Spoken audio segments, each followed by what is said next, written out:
As you and I join in this battle to chase the king, our second trait is the trait of integrity.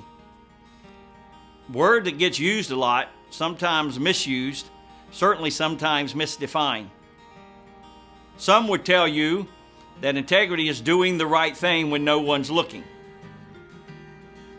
Well, Scripture tells me, though, multiple times that God is omnipresent. God's never not looking. God's never not aware of me. God's aware of my heart when it's good and when it's not. He's aware of my conduct when it's Christ-like and when it's not. So there's no time when no one's looking. So we can throw that one out. Another definition some use is doing what I told you I would do. Well, I get that, except for this problem. That would make the 9/11 terrorists full of integrity.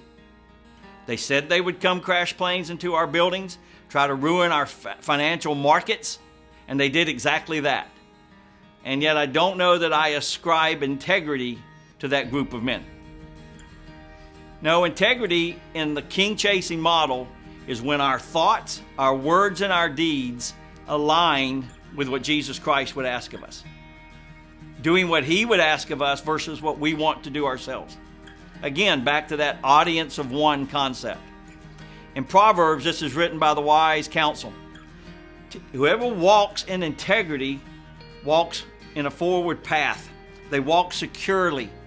But those who walk outside of integrity walk on a crooked path. I go back to a compass. If you start finding your way on crooked paths, if you're lost, you're going to get more lost. But if you find the integral target, true north, and head for that, or base your directions off of that, you'll probably find your way out. Find your way back, we hope, to the King. The three goals that we have built into integrity are simply these. 1, be honest. Speak truthfully and be trustworthy, and I want to add, especially to yourself. In this day when so many college students, but people in general, are telling us of the internal conflicts that they're dealing with, they're struggling with self, much less others. They're struggling just to be and live their life in a way that they know is right, but they tend to go wrong. Speak honestly to yourself. Be a trustworthy person when yourself. Be able to evaluate yourself properly. Next is be sincere. No optics here. Not how it looks on camera and off. Be a person who is sincere. Be genuine. Be a person without deceit. And don't have selfish motives. We go back to love, Jesus, others, and you. Get that hierarchy right. And then, let's move on into the third piece, have self-control. I know, red cards, technicals, all those things, ejections. Yeah, I'm asking you in Christian code, even in athletics, to be a person who's self-controlled.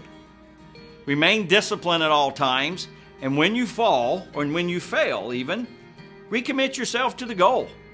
We're going to fail. This is not a chase for perfection. It's an imperfect soul trying to chase a perfect king to grow closer to Him, more like Him. Am I going to achieve perfection this side of heaven? I don't believe so. And with all due respect, you're not either. But you can continue to chase. You can continue to target the king and that target.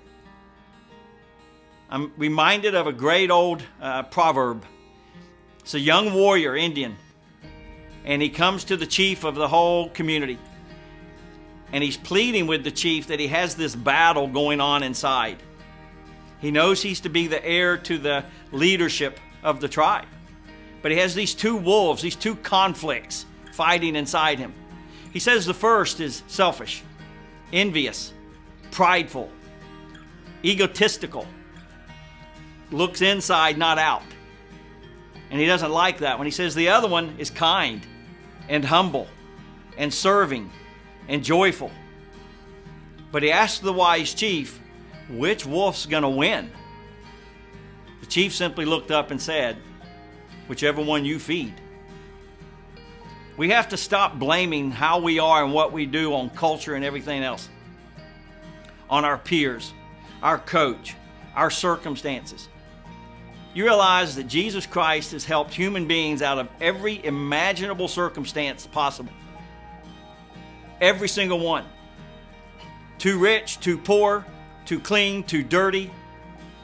Christ has helped someone rise above all of that. There is no excuse you and I have for feeding the evil wolf inside of us.